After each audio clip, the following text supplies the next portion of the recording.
Hi, this is Steven. And this is Michael, and we are the Movie Bros.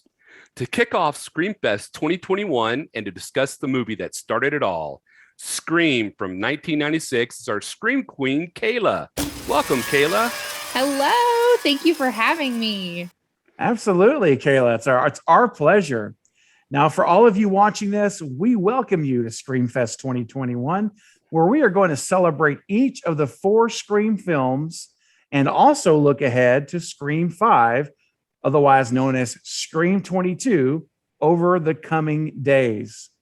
Now, digging back to Scream 1996, we look back and see that it stars Neve Campbell, Courtney Cox, David Arquette, Jimmy Kennedy, Skeet Ulrich, and Matthew Lillard. Oh my gosh. Saying that now, guys, isn't that like a lineup? Oh my gosh. All-star cast. All-star cast now. And speaking of all-stars, as we know, it was directed by the all-star of suspense himself, Mr. Wes Craven. Rest in peace, Wes. And thank you for your legacy. This is one of his masterpiece films for sure. Now, this was originally released on December 20th, 1996. I actually recall seeing this in theaters in January of 1997 and was completely blown away. And it rocked my world, and it's been rocking it ever since. Now, in just a moment, we're going to really dig in and talk about this movie. We're going to pull it apart. We're going to pull the curtain back to some stuff and have a great time talking Scream. And we hope you enjoy watching and commenting below as we want to have a discussion with you as well. So we look forward to your feedback. Before we begin, if you love Scream and the franchise, go ahead and smash the like button on this video. And for more ScreamFest content, be sure you hit the subscribe button and then the bell icon so you get notified when each ScreamFest video goes live. Finally, look in the description below and you'll see our social media links, our merch store, and our Patreon page links. And finally, we want to give a shout out to our patrons. We appreciate your support. Thank you. Thank you. All right, guys, you know what time it is. It's trailer time. Oh, here we go. Hello? Hello? Who is this? You tell me your name, I'll tell you mine. Thank you. I don't think so. What's that noise? Popcorn. You making popcorn? Well, I'm getting ready to watch a video. Really? What? Oh, just some scary movie. You like scary movies? Uh-huh. You never told me your name. Why do you want to know my name? So I want to know who I'm looking at. Oh, man. Someone is playing a deadly game. It all began with a scream over 911. Someone who's seen one too many scary movies. Now he's taken his love of fear Hello? Hello, Sydney. one step too far. Do you like scary movies? What's the point? They're all the same. Some stupid killer stalking some big-breasted girl who can't act, who's always running up the stairs when she should be going out the front door. It's insulting. So good. There are certain rules that one must abide by in order to successfully survive a scary movie. Oh, yes. Number We one, love you, Randy. you can never have sex. She did. You broke the rules. Never, ever, ever, under any circumstances, say, I'll be right back. Because you won't be back. Get another beer, you want one? Yeah, sure. I'll be right back. Make the rules. Never gets old. He's always on track. They watch prom night at same time. He just kills by them. Don't answer the phone. Don't open the door. Don't try to hide.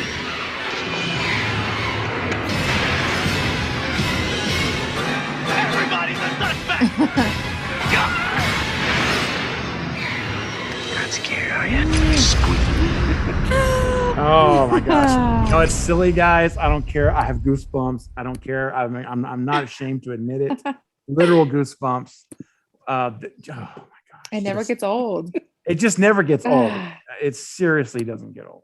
And even though I've seen it 1,000 times, I still want to I know. cover my eyes. I know. I feel the tension. I feel the buildup. I feel everything like it was the first time I watched it. The only thing different is I know who did it, but it doesn't change. It doesn't change how I feel, though. That's the funny thing. All right. Well, before we dive into specific scenes, let's discuss Scream from an overall perspective. Kayla, as our guest today, let's begin with your overall thoughts on the legendary Scream. All right. Well, first of all, I just want to say Scream is such a classic. You can never go wrong with Scream, and it's almost legendary in my book. And I think it was kind of ahead of its time. I really do, with the two killers and things at the end. I love the ending. And I really love how Wes was aware of the horror that was going on. He kind of mentions it with the Wes Carpenter line towards the middle of the movie. And even when Sydney makes that comment, there's always the girl running up the stairs. And so he drops those little nuggets in there. And this is where we learn about the horror rules. So overall, just a great, great movie. Yeah, absolutely. It's just so good. And there's so many things that we could probably talk about, and this could be a very, very long video. But I will, for the sake of time, we'll try to condense some things down. Just a few things that come to my mind just overall wise is number one, little things, little Easter eggs, little nuggets that Wes did, like you mentioned. For example, we see Tatum, even in the trailer there, when she's sitting on the porch leaning on with Sydney, she's got that number 10 silver, gray silver jersey, little cutoff jersey. That's number 10. And for all of you real diehard Wes Craven fans, you already know what that's from. That's a tip of Wes's hat, tipping his hat to his original Nightmare on Elm Street. That, of course, was Wes's film, as we know. And the character played by Johnny Depp had a cutoff gray, whitish gray cutoff jersey, which was also number 10. So that was a really cool Easter egg back to Nightmare that Wes put in there. And another neat thing this is off camera, but there were a couple of love connections going on that were during this filming. And the first one was between Neve Campbell and Matthew Lillard, who plays Stu. So while they met, obviously, do you know that, Kayla? I didn't know that one. No. Yeah. So they actually met, of course, they're on set for the first time, and they hit it off, and they actually dated for 2 years after that, after meeting there on set. And Matthew Lillard has a funny line where he says, hey, Skeet was her boyfriend in the movie, but I was her boyfriend in real life. He likes to rub that in. He won the girl in real life. That's right. And then the other love connection that most people are aware of is the David and Courtney, David Arquette and Courtney Cox, love connection, which started when they first met there on the Scream 1, set and what have you. They met there, but they didn't actually start dating until I think it was towards the end of Scream 2, where Wes basically told David, he said, man, you guys have a good thing here. You're meant for each other. You guys are hitting it off. You got to go for it. As he told David, he said, he really did. David said, Wes told me you could go for it, man. And of course he did. And when we get to Scream 3, they were already married and just coming off their honeymoon when they filmed that movie. So that was pretty cool. Love connection there. Now, there's also some other things, such as Wes's cameo, which Wes makes a cameo in all of the Scream films except for one, which we'll talk about later in ScreamFest. So keep an eye on our videos. But Wes was cameo in this one. You guys remember, right? The custodian. Mm-hmm. The custodian. And not just a custodian. He was Freddy Krueger custodian. With his awesome sweater. That's right. With his sweater and the hat. And he was slaying people, not with the fingers of knives, but of mops and buckets. Give me a bucket. A bucket. So anyway, another thing too, David Arquette, believe it or not, it's hard for me to picture this, but he originally auditioned for the role of Billy. And I just can't see it. I just don't either. And obviously Wes didn't see it either. It just didn't work. But Wes was like, hey, I got a part though that I think it would work for you. And another little note that may or may not be known, this is a little lesser known, is that when Skeet Ulrich, when they were filming this at the motel that they were staying at down from the filming location, actually Skeet Ulrich had 2 motel rooms. And he tells the story in some Q&As that he's done that he had one room that was Skeet's room, being self-referential. That's the room he would sleep in. That's where he would go to relax and calm down and clean up and all that stuff and rest. And then he had an adjoining room that was Billy Loomis's room. And the minute he walked into this room, he was no longer himself. He was in character. And he had the entire room with black lighting, it's black light. He had serial killer articles and posters all over the motel room, plastered. And he would watch nothing but serial killer documentaries and shows on the psychology of serial killers the entire time he's in the room as a way of him getting method. He wanted Billy Loomis to be a serial killer that would be one in real life. He wanted to have that same type of thinking, mannerisms, the way he would move, and talk. And so he was that committed, which is pretty crazy that he actually did that. And when you ran into him in the hallway, because he was getting ice, you want to make sure you're running into Skeet, right? Not Billy. Yeah, exactly. Is that Skeet or is who am I running into? If that's Billy, I'll come back later for ice. Right. So, and that another thing too. It's funny. He said because all of them stay in the same motel, together, and they would come home because they were filming predominantly the finale of the movie is all at nighttime, as we know. And so they filmed that entire finale over like 3 weeks. And he explains it like they're filming it 7 days a week, or 7 nights a week, and straight all the way through. So they would get off. They would go in like 5 o'clock, and they would come off. They would get to the motel about 6:30 in the morning. And for them, it's like dinner. Like they're like in the evening for them. But he says what was so funny is people would be coming out and waking up, getting breakfast, getting ready to leave, and they come in all bloodied up because they have to be. They have to stay with continuity, with the blood on their clothes. And he said people would just stare like, oh my gosh, what's going on, And then Skeet was like, this stuff never came off. They didn't matter how much you scrubbed. He said the sheets were still pink and red. They couldn't even get it out of the sheets. And so anyway, just interesting stuff. And regarding some overall like things they had to deal with, they originally were contracted to film the high school scene at the Santa Rosa High School, and they were signed on. It was all done. And then after the school board got a hold of some version of the script, they freaked out because they're killing a principal in the school. And, it's like, we can't have this. So bad luck there. Yeah. They don't, we can't host this. So they pulled out, now remember this project's greenlighted, they're going.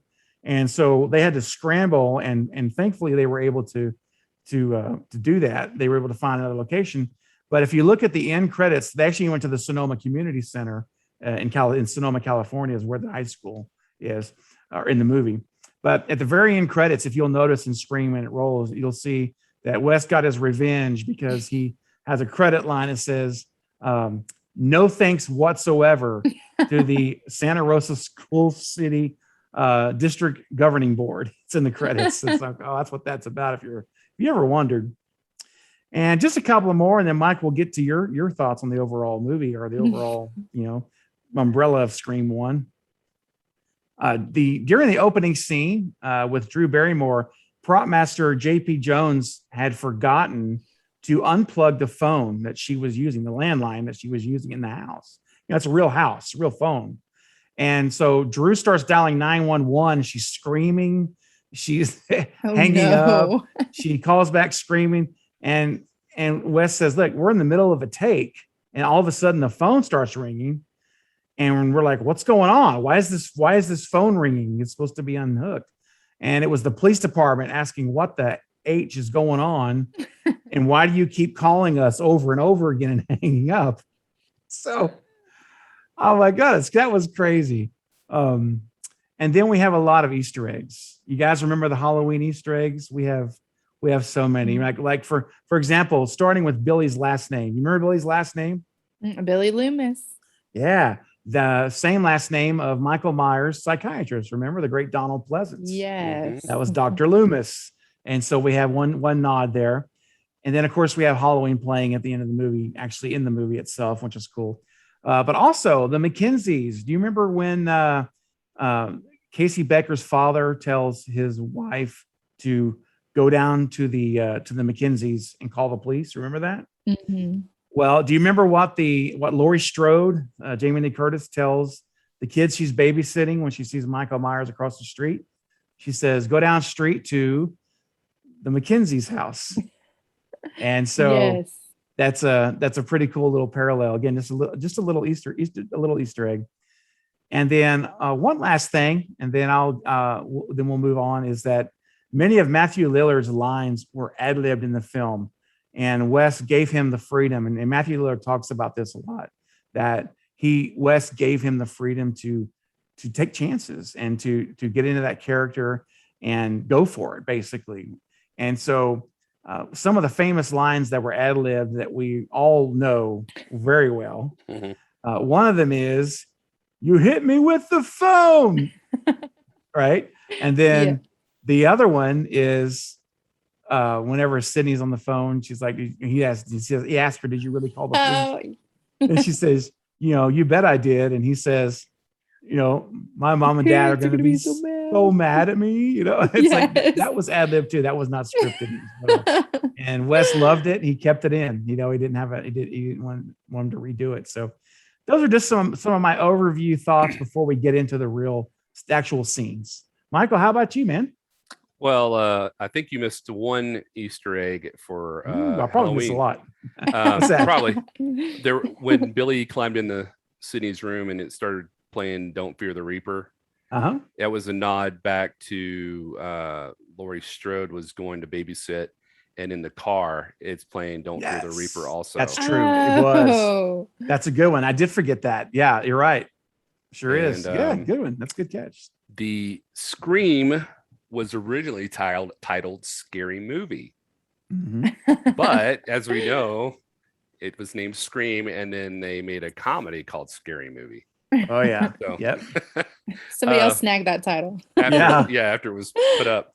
And it's the video that kicked off, revitalized the horror genre, because at that time in 1990s, all horror movies, slasher movies seemed to be going straight to video. And not to the movie theater. And this, revitalized it, So that's one of the main things about Scream that everybody is talking about. And Kevin Williamson also wrote Scream after he watched a Barbara Walters special talk about the Gainesville, Florida murders, because it freaked him out so bad. He woke up in the middle of the night and wrote some of the chapters for Scream. So, and one thing I don't know if Steve told me a long time ago or if I just never heard of it, but Drew Barrymore was originally cast as Sidney Prescott, but she had to drop out due to other commitments. So she requested to be Casey Becker and told Wes that she wanted to break the mold where you have a high-end actress or actor get killed at the very beginning, so you don't know what's going on. So yeah, that was a really cool move. And I think we'll be talking more about that probably later on too when we get into our favorite scenes. But it's awesome stuff. All right, well, that was great. Let's go now to our favorite scenes to discuss and review. So Kayla, since you're our guest, we'll let you go first. Awesome. So there's so many scenes in here that I absolutely love. But I'm just going to start at the top of the movie. And my favorite scene is that classic opening scene for many reasons. There's so many I could dive into, but one of the first things I just want to comment on, and Michael, you commented on it earlier, is I love that Drew Barrymore is that opening kill, because she was so well known that nobody expected her to die. They all expected her to be that final girl. And there's so much that goes on in the house during that opening scene, and it's so intense. And I love how Wes has her pick up the phone and they're saying, "Oh, what's your favorite movie?" and the horror trivia. I love all that in there.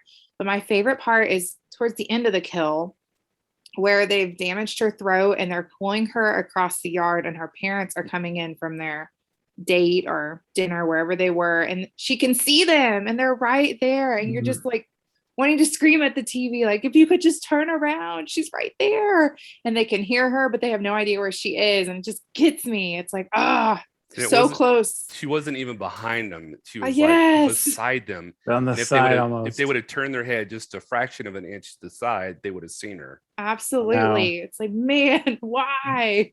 They were walking up looking at the flower bed. Remember, they were commenting on the flowers. They weren't even and It's just such a good scene. That Yeah. scene frustrates me.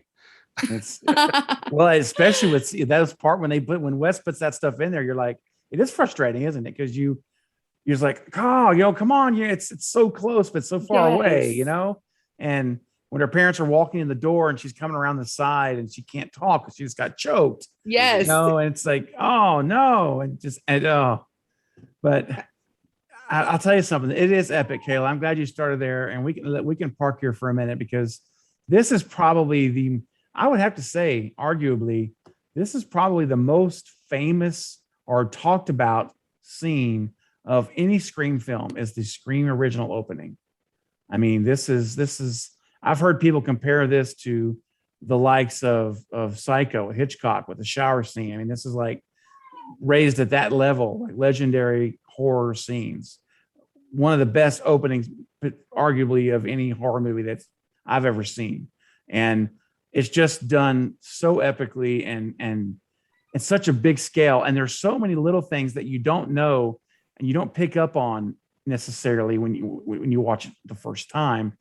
After you know the ending and you know what happened and you go back and rewatch it. And that's why Wes's movies are so rich in this, is that especially the Scream films, having you seen it the first time, I always felt like it's better even the second and third time because and on from there, because you really start to notice things that were subtly put in that you can identify. And just a couple I'll mention now, and it was in the trailer too, we watched a minute ago.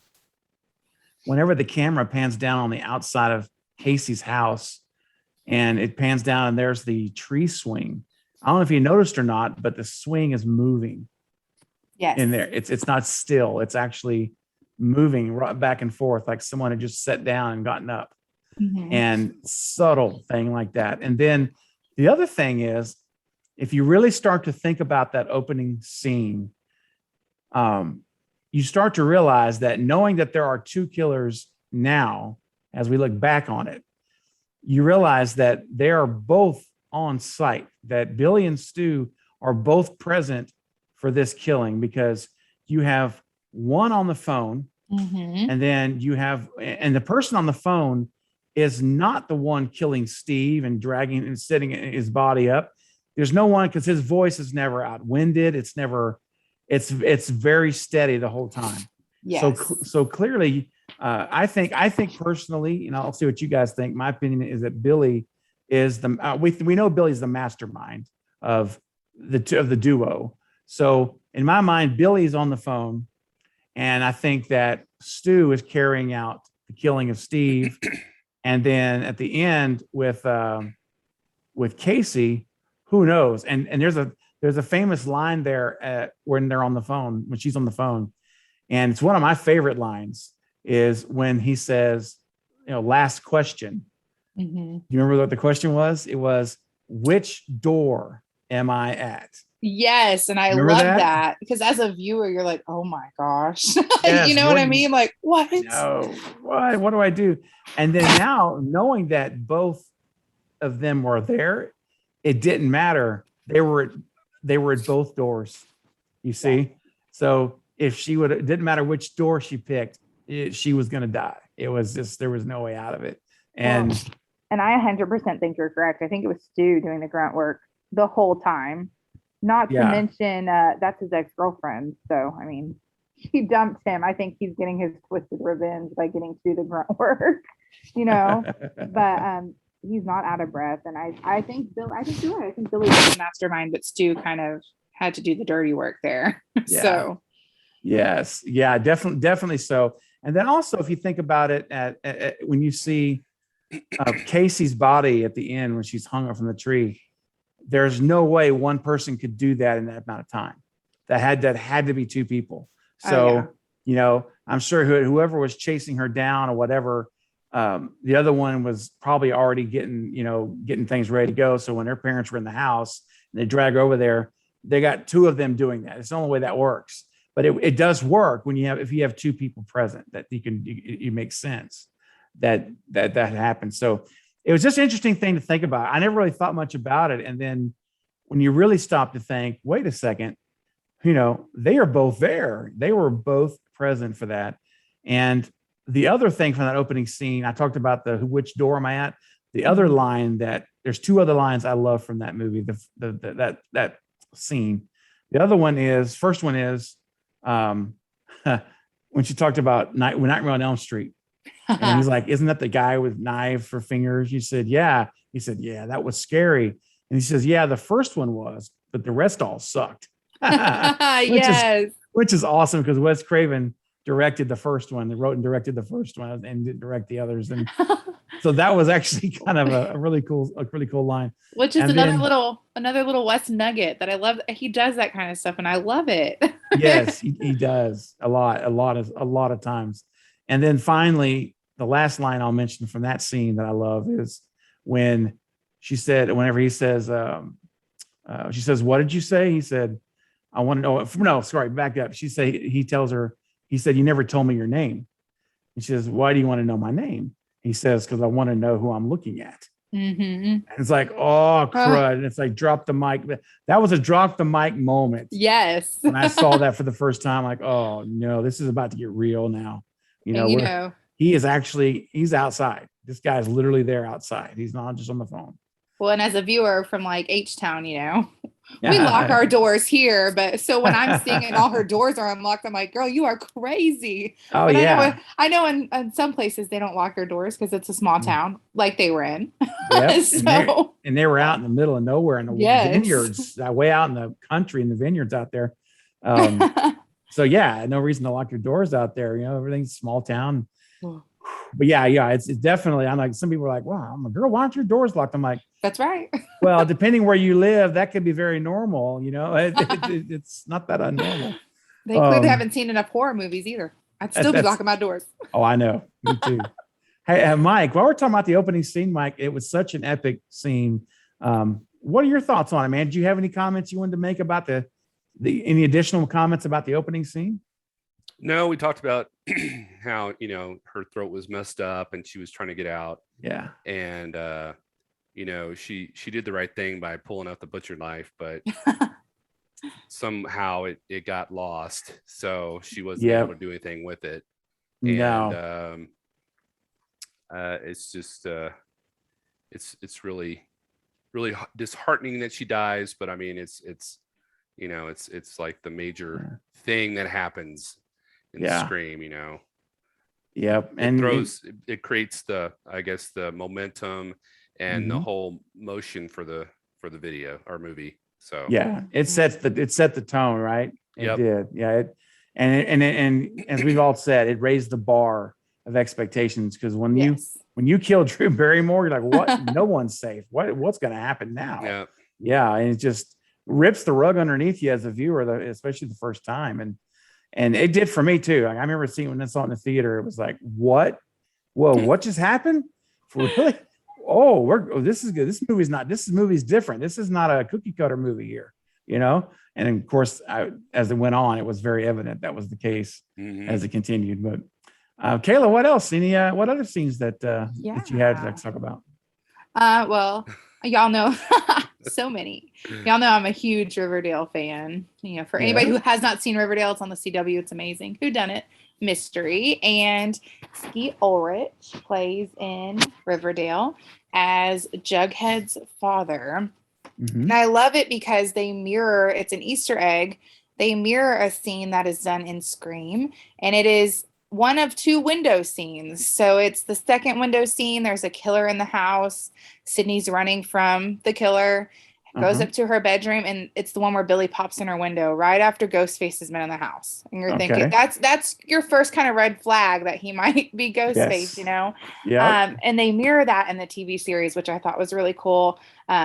There's a murder going on in the town. Betty's running around. There's a killer in the house. And then Skeet Ulrich pops in her window. So I thought it was so cool. Not only is that scene such a classic in the movie, but they mirrored it in a show that he's doing nowadays. So it's kind of a hint to his past, a little throwback there.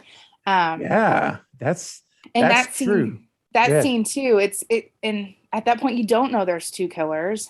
And so No. when he popped in her window there, I was like, oh, it is so him, you know. But Oh yeah, and even the how way can he you not? looked. Yes. Remember that when he hugged her, that look in his eyes, like you even trying to Mhm. comfort her, his eyes just look crazy eyes, like oh my Yes. gosh. And then of course the cell phone falls out of his pocket. He's You know? got red-handed written all over him. Yeah, And oh, already yeah. hid his red hands. No, but he way guilty looking. And Yeah. the first window scene is before her dad goes out of town. Yeah.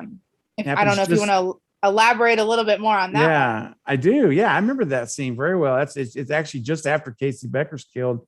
It cuts to Sydney's first scene where she's in a room, and you hear a truck pull up or a vehicle pull up outside. It's real faint in the background, and then there's Billy at the window, and that's the whole scene where he sneaks in, and then she screams, right, and then Right. couple minutes later, her dad's trying to open the door. I heard a scream and everything, and then something that's really important to note is that whenever her dad comes to the door, he's wearing a jean jacket and a green polo shirt.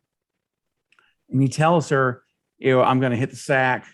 Got to get up first thing in the morning. I'm going to be out, to fly out of town. I can't remember exact words right now. But anyway, basically he's leaving for a business trip early in the morning, first thing. So he says goodbye to her that night, not in the morning, which indicates that he is leaving before she's going to get up. That's Absolutely. Otherwise he would say bye in the morning. You wouldn't say all that ahead of time. So he tells her good night. I'm staying at the Hilton, at the hotel, or the Marriott, whatever hotel it was, and at the airport. And so he's saying his goodbyes and he goes to bed. And then what's something to think about though, if you guys remember at the end of the movie, whenever they pull her dad out of the closet, or in they think it's the basement, but whatever. When they pull his dad out in the kitchen, remember, and they're going to frame him. He's duct taped up. Do you remember what he was wearing in that scene? Blue jean jacket, man. Blue jean jacket Mm-hmm. and green polo shirt, I think it was. Yep. And it's the exact same clothes that he had on when he said goodnight to Sydney in that very first scene in her bedroom, which means that he never made it to bed. Absolutely. He never made it to his bedroom. So the only thing that could have happened is while Billy's in the bedroom with Sydney, establishing an alibi for the murder and distracting Sydney, Stu is already in the house and kidnapping her dad and taking her and driving him out to put him in his house. So crazy. It's How about just crazy that? to think about logically the Yes. timeline of things. Mhm. Yes. And again, this makes sense when you know there's two. It Mhm. all comes together. But that's the only explanation for the same clothes. Because if that would have happened after that night, he would have been dressed in something different. Yeah. But he's in the same clothes. So that was pretty cool when you start to really, like you say, dig into it logically and start looking at how how this was choreographed between Billy and Stu. And also the attention to these details that Wes and Kevin put into the film. Yes. It's pretty impressive because, there's a lot of lazy screenwriters. There's a lot of lazy directors. And I'm not going to name any names, but we know that I'm not going to do that, but we know there's some out there by the product they put on the screen. But that just shows the level of detail and care and thought that these guys, that Wes and Kevin put into this film, because just something that subtle, it means something, and I often say this, and we've talked about it when we watch our movies, Scream movies. There's very little or nothing that's accidental in this Wes Craven movie. Yeah. It's very intentional, and we may not pick up on it right away, but I guarantee you there's intentionality in most of everything you see in a Wes Craven film, and Scream is no exception. In fact, it may even be the highlight of that. Absolutely.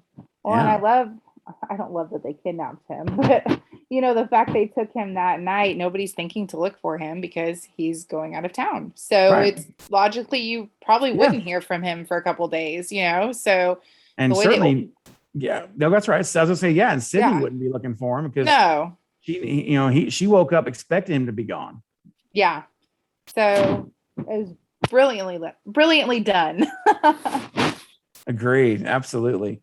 What else, Kayla? Any other scenes? Oh, I could keep going on. I'll do one more. I love the rules scene. The rules of horror. I love Randy. There's just something about Randy that is just so not sweet but quirky to me. And especially before this, when he's in the video store and everybody's checking out the horror movies and he's like, ironic, isn't it? So right. I love when they're at Stu's house and they're watching Halloween and he pauses the movie and he goes over the rules of horror. And I know there's many Scream fans watching, but in case you don't know them, we've got you can never have sex, which at that point in the movie, Sydney was good to go. Never drink or do drugs, which I love the irony of that because they're all drinking in that scene. That's right. They're all toasting each other with beer bottles. Absolutely. So that makes them like all people who could die at that point. And that's what he calls the sin factor. And you can never say, do you remember what he says? You can never say, Michael, what is it? I'll be right back. I'll be right back. That's right. I love it. And what do we see happen right after that, Kayla? Oh, we've got Stu. What? I believe it's Stu, right? I'll be right back. Yeah. You want another beer? Sure. I'll be right back. I love it. And I love the response of everybody in the living room. We're all like, oh, like when he says it. It's so good.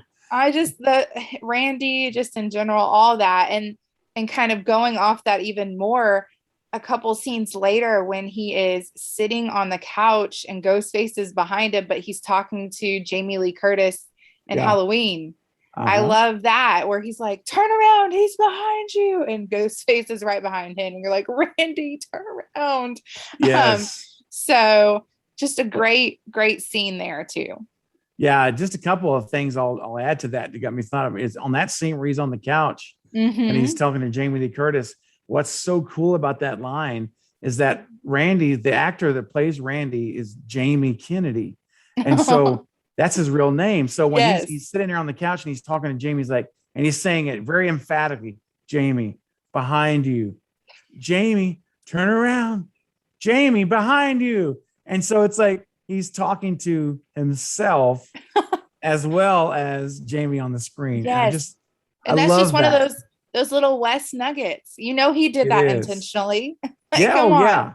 And it wasn't, and he had him say it over and over. He must have said Jamie at least 4 times in that scene. And, it's just so meta. It's so self-aware. And, as an audience viewer, it brings you into it. It's like, oh, this is great because I know this guy's name's Jamie. This is like intentional. Yeah. So, and then I love the scene too you're talking about in the video store. Yes. That line, I'll never forget that line when Randy's talking to Stu and he says, if you were the lead suspect in a murder in a murder bloodbath, would you be hanging out in the horror section? And Billy's over there in the horror movies. And then here's also something that in that video store scene, it's not one of the rules from the living room, but it is another rule of horror that he gave us when he was talking to Stu. If you remember, he said if they'd watch Prom Night, they'd save time. There's a formula. Remember this? There's a formula to it. A very simple formula. Everybody's a suspect. That's right. And I feel like that's Wes right there giving you a huge clue. Yeah. You can't trust what you see all the time. No, you can't. And also, Randy was totally called it because it was right after he said that line. He said, "Dad's the red herring. It's Billy." And that's when he turns around and Billy's right in his face. Remember that? Being all creepy like. Yes, but Randy called it though. He from the very get-go he was all over Billy. Now he didn't call Stu, but none of us really did. I don't think on that one. But anyway. So that was like a 4th rule. So that was cool. Watch Prom Night because everyone's a suspect. Everyone's a suspect. Yes. Michael, how about you, man? So what I was going to talk about the video store too, and he said everybody's a suspect, and he saying that Billy could be the suspect. Yeah. And then Billy looks back at him and says, well, you could be the suspect because you're the one with all the knowledge about the horror movies. Right. So yeah, it was they were throwing everything and throwing everything in there to knock you off the trail. Well, do you remember what Randy's response was when Billy said that? I love his response. His response says, "You're right. You're If this were a scary movie, I'd be the first. I'd be the lead. I'd be the first suspect." Yes. And of course, we're watching a scary movie. He is a scary movie. It's like, oh, this is so, just another one. It's so great. That was a good one, Mike. Yeah. Another one scene that wasn't my favorite, but it just it was kind of upsetting. Was when Tatum goes to the garage to get a beer. Oh yes. And Tatum. I guess it was Billy that killed her.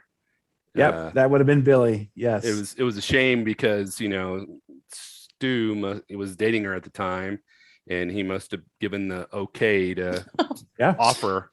Yep. And knowing her boyfriend was just whack enough to say, hey, I'm done. You can volunteer. It's fine. Yeah. These are very psychotic individuals. I mean, just crazy. I mean, yeah, he's just hanging out there at the party, chilling with everybody while his girlfriend's getting killed in the garage, man. It's like just totally having a good time, That was sick. Oh, okay. And what's sad is Tatum didn't even realize what was happening at first. That was the sad part. No, she thought it was somebody playing with her. It was a joke. Messing with her until that knife sliced her arm open. She knew it was for real then. Yeah. Man, and that's, anyway, sorry, Mike, go ahead. that's we'll talk more about the garage scene in a little bit. Yeah. Also, when Henry Winkler gets killed, Principal Henry, he's like, you darn kids. And he walks out and Fred's out there mopping the floor.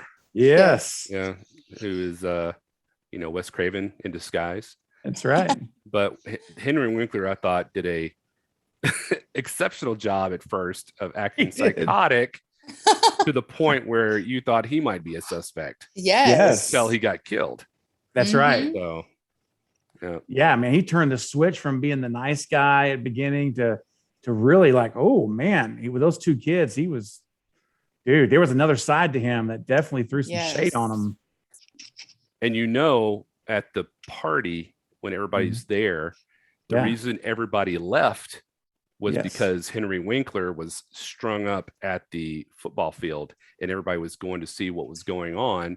And that left everybody, the few people there to be killed. So. That's right. That left it. They got everyone out of there that they didn't want, that they didn't want to be there. And that was it. We were left with our final group of little suspects, the final act. And wow, what a final act it was. And we'll talk about the final act here in a minute. But awesome. Mike, any more scenes you'd like to talk about tonight?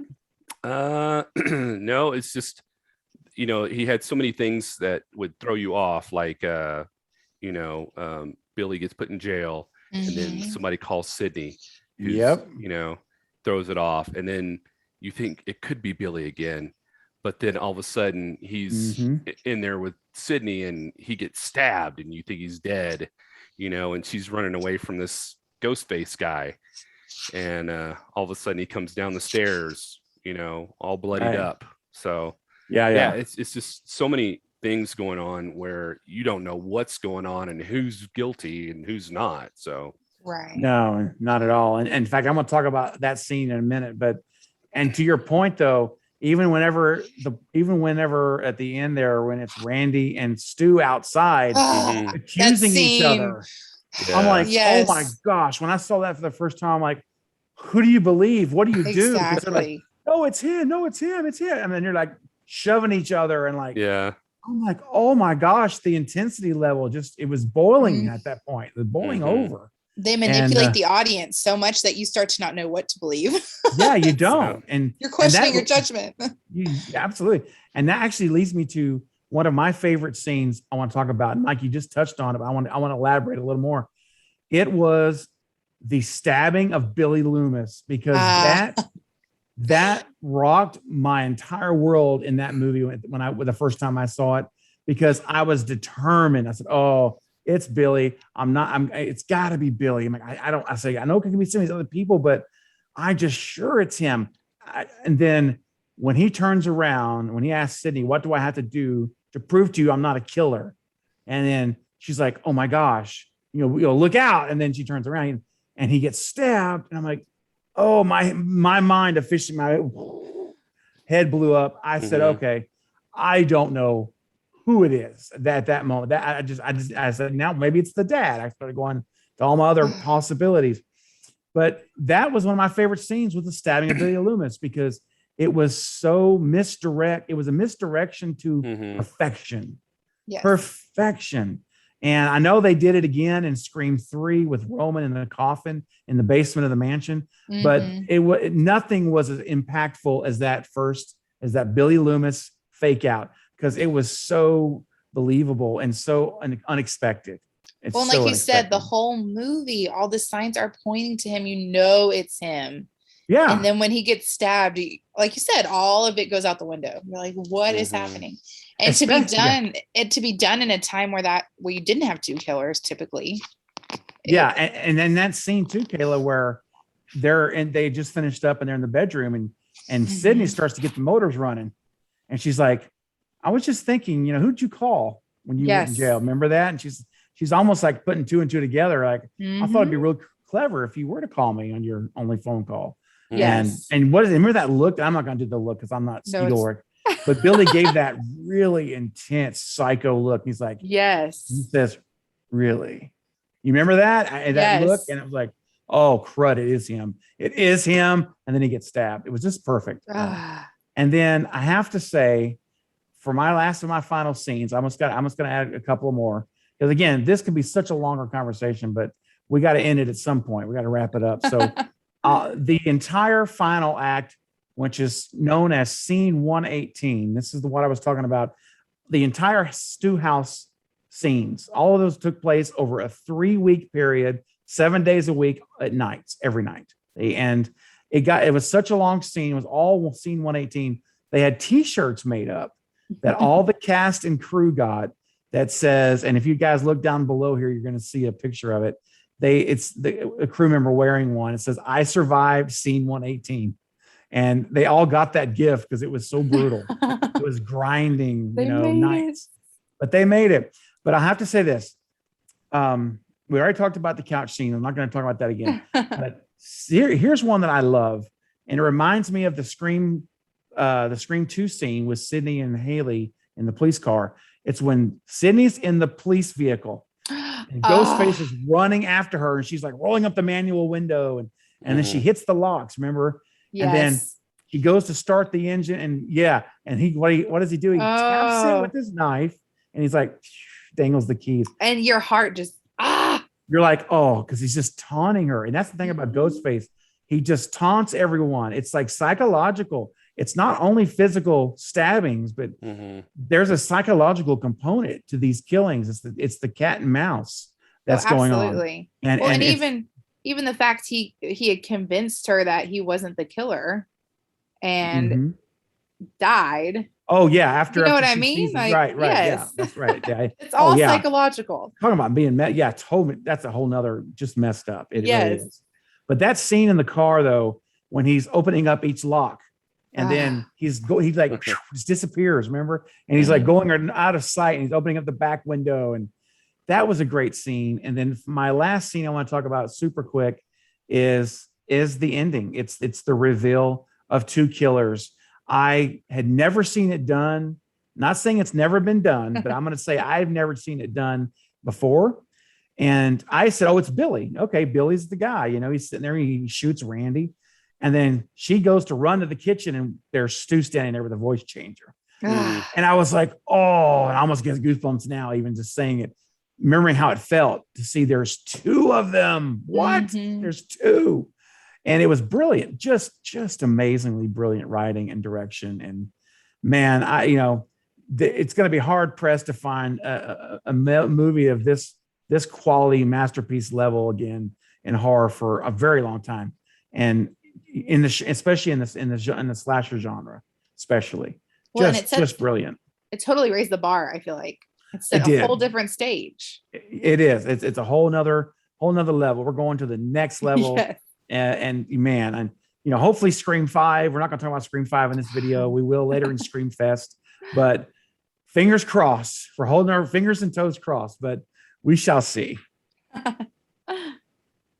All right. Well, guys, that was awesome talking about our favorite scenes. I know we could keep going, but let's go ahead and transition to something different.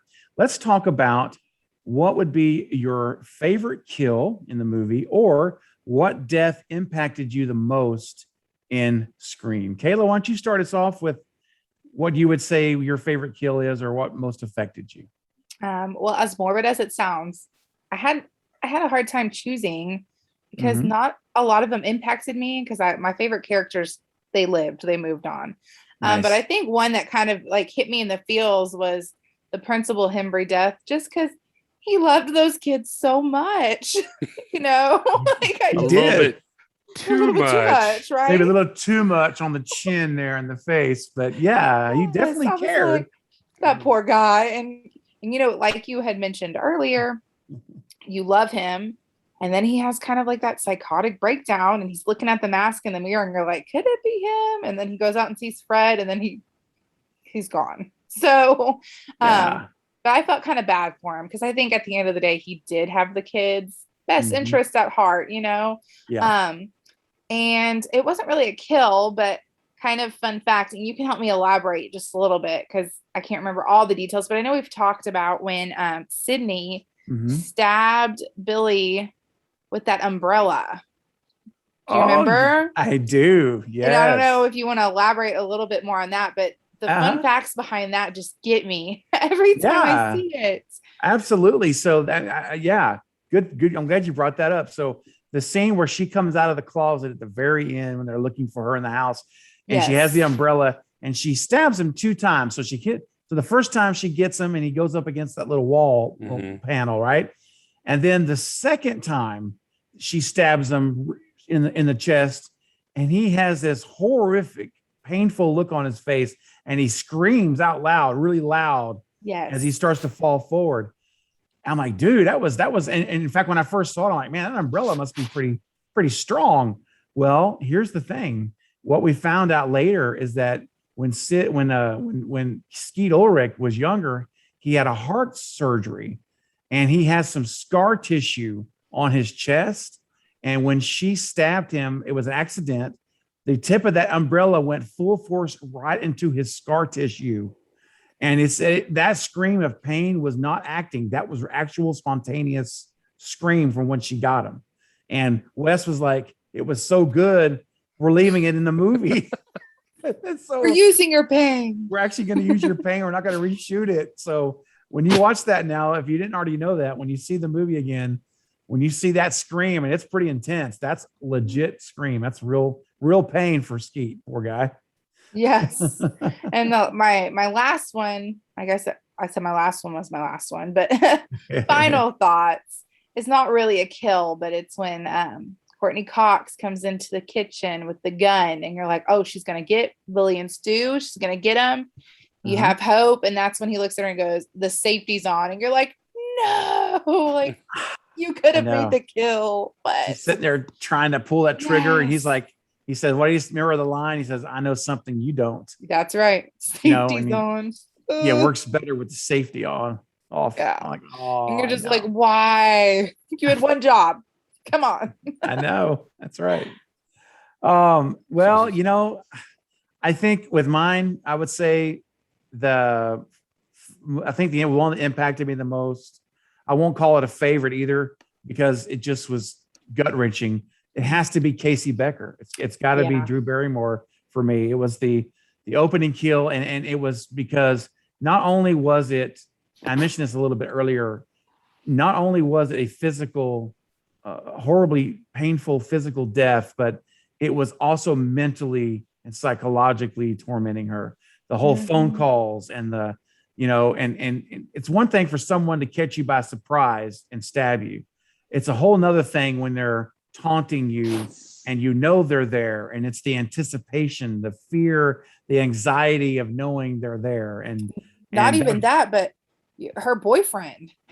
Oh, well, it was outside. That's true. I mean, there he is, poor guy's gutted. Yes. And then you're dealing with that, and then on top of it, there's so many psychological layers here that go into all this if you really think about it.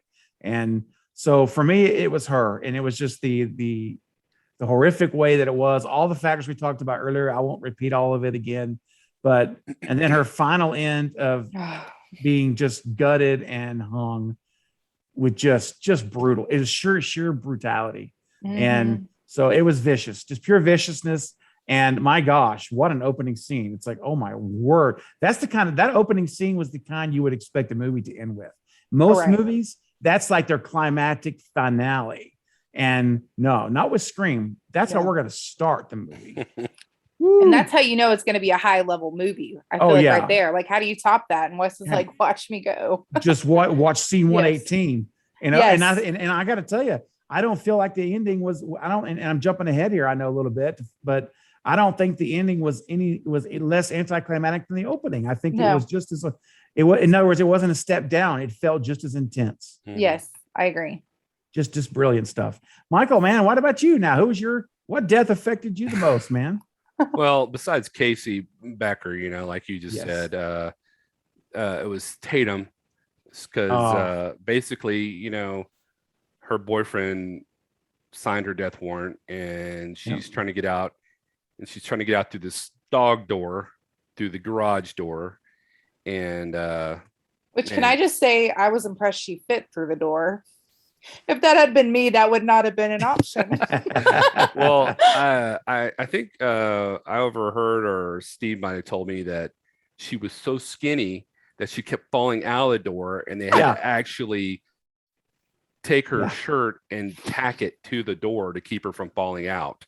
Yes, it's true. It's so funny. Rose McGowan said in an interview about that, she said, I had never tried to get through a doggy door. And she said, I was happy to find out I could actually fit and get out.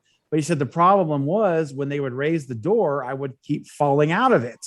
And so after a couple of takes, Wes said, look, just nail her shirt to the door. And so they nailed her shirt to it. And that's how it worked. Otherwise she would have fallen right out. So she said, if I ever get stuck in that predicament in real life, I know I can get out through the garage door. What a nice problem to have, right? I know, exactly. Yeah, I wish she could have made it, And another part is she was Dewey's sister. Yeah, I know. That's often forgotten, isn't it? I don't hear people talk about that a lot. That was his sister, man. He lost his sister that night. Yeah.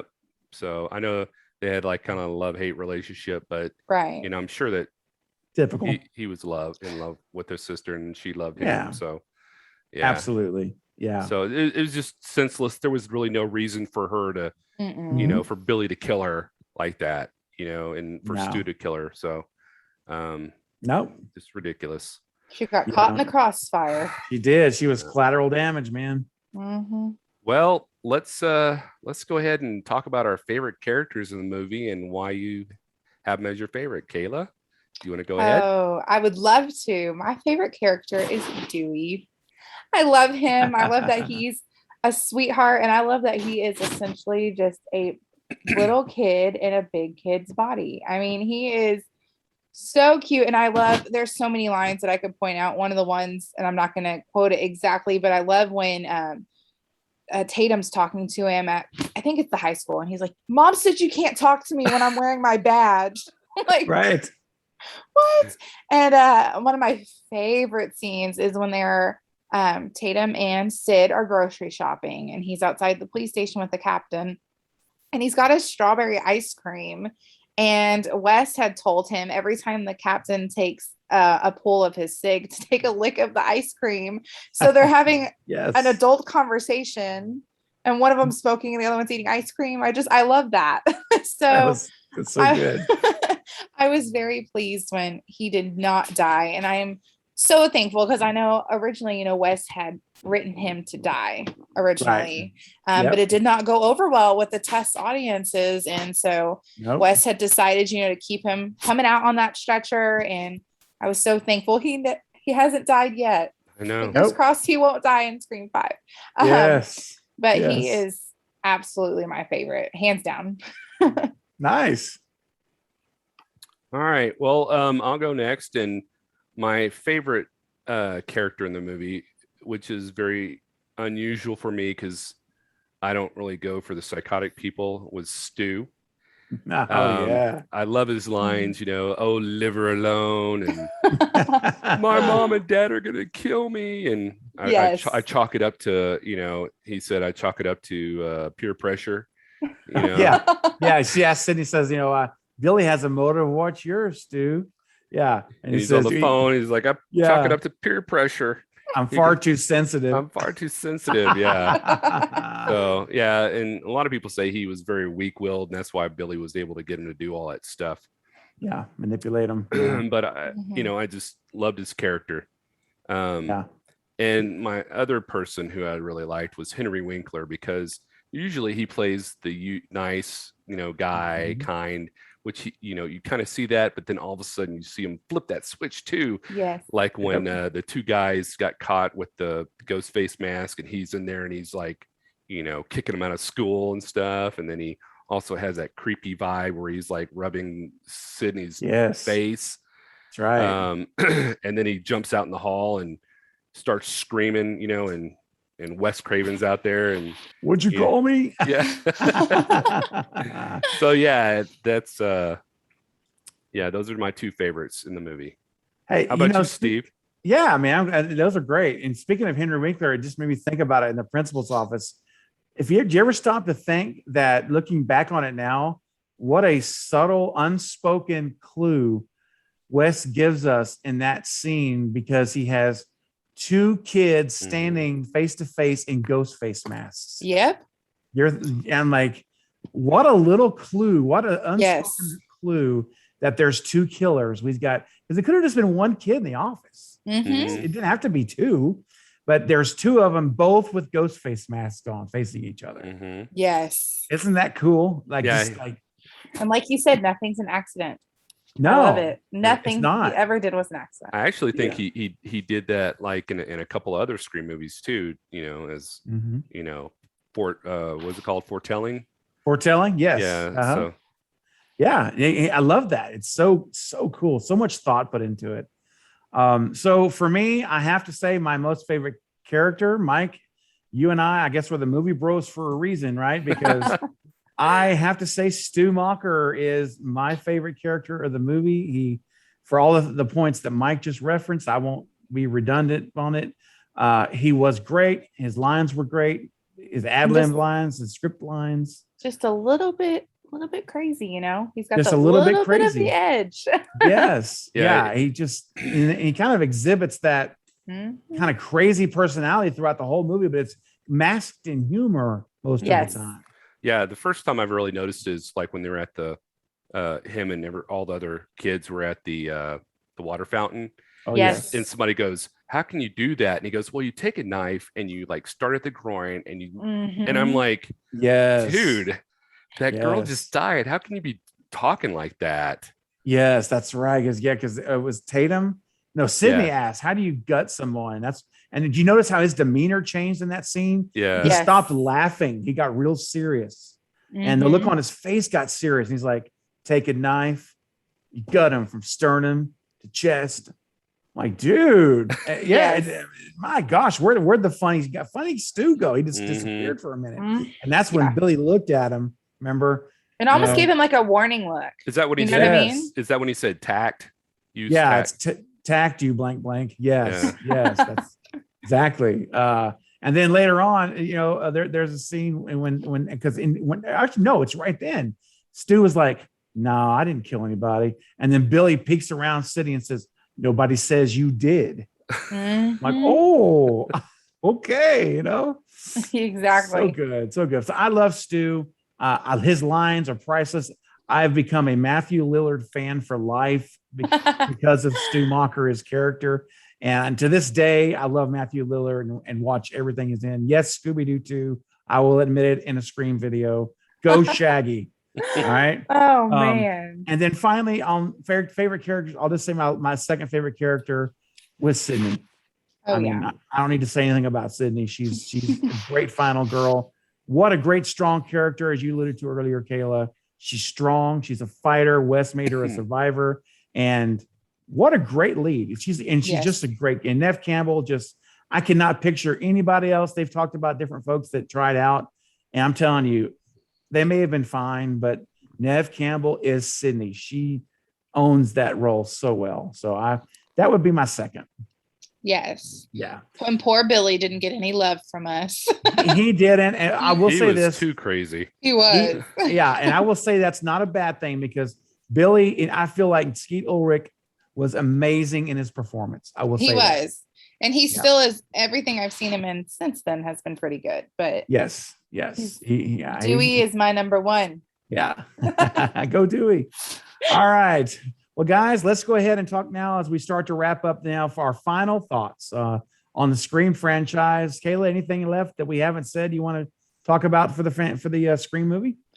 Man, just overall, how it's just a total classic. And I know a bunch of people that are watching probably have seen it. And I just want to say, go watch it again. I feel like it's a movie that you can never watch too many times and pick up something new every time. And like you mentioned, I just love Sydney and the way her character is written and how she is so strong and she takes care of herself. She does not need anybody else.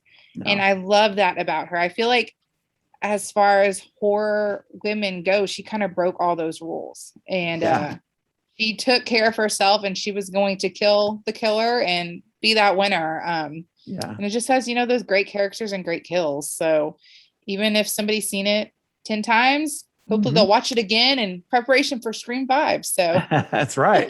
She could be the granddaughter of Laurie Strode. Oh no, don't cross the streams.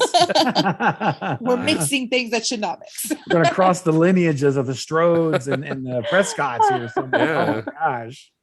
Oh man. Well, my final thoughts, Kayla, I'm gonna echo you. I think this really is a true masterpiece. It is a crowning movie of Wes Craven. I'm not saying that, Nightmare on Elm Street's another one. I'm not saying it's the only one, but this is a crowning film, in my opinion.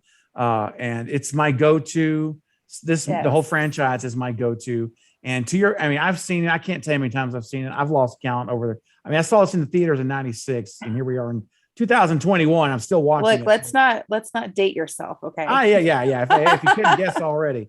But it was funny because some of the guys that we'll be having on here they weren't even born when Scream came out. That's true. That's true. So some of our collaborators, you're aging yourself a little. Yeah, well, I don't mind. That's all right. But it's fun to talk about, and I love to see how Scream has carried to the new generation. I mean, it's amazing that it has done that, and it's growing, and even more, it seems. So I think it's an incredible movie. It's a fun movie. It's dark, funny, and just brilliantly written and brilliantly directed. And I think that has stood the test of time. If you watch it today, it is just as well. There's no cheese factor whatsoever. Mm-hmm. It is exactly it holds as well as it did when it came out. And that's not many movies you can say that about. There's some, but there's not many. So that's my overall thoughts. I think it's just a wonderful masterpiece, and I never get tired of it. How about you, Michael? What are your final thoughts? Well, like I said earlier, this movie came out, and you have the main character dying. I mean, in the very beginning, you have a movie that broke the mold to where it didn't go straight to video, like all other slasher movies did. You have a movie that comes out and it totally like throws you for a loop with two killers, and one of the thing about Wes Craven is he tried to be up on current events of the time to make it more, applicable to everybody that was coming to see the movie. I'm so glad you brought that up, because I love that he does that. Yeah. And you see it as you go through the movies, how things change based off the time. Even Scream 4, we saw how he was current. Yes. Yep. Yeah. like the video cameras and stuff. But Yes. in this one, you know, also it's people are coming to watch a movie this movie because they like horror, and then in the movie you have these people who love horror movies who are talking about horror movies and stuff, so it makes it, you know, even that much better. Yes. So overall it was just a, you know, a great movie wrapped in magnificence, you know, that's true, bundled in ribbons of fantasticness. Ooh, so I love it, Mike. I love it. That's awesome, dude. That's a great description. A great little present for you. It was really good. Well, guys, we want to thank our Scream Queen Kayla for being our special guest to kick off our ScreamFest 2021. It's been a great time breaking down Scream. Thank you very much, Kayla. Absolutely. Yes. Thank y'all for having me. Always fun. Yes, it was our pleasure. So guys, listen, this was a ton of fun, but hey, we're not done with ScreamFest 2021, man. We are just beginning. Yes, we have so much more to come for you. We've got Scream 2, Scream 3, Scream 4, and yes, Scream 5. You don't want to miss any of these. So to make sure you don't, smash the like button on this video right now. And if you haven't subscribed, go ahead and do that and click the bell icon so that you can receive notifications the moment our ScreamFest videos go live. You don't want to miss any of them. Well, guys, listen, that's it for now and our review of Scream. It's been a blast. And once again, this is Steven. And this is Michael and our special guest, Kayla. And we are the Movie Bros.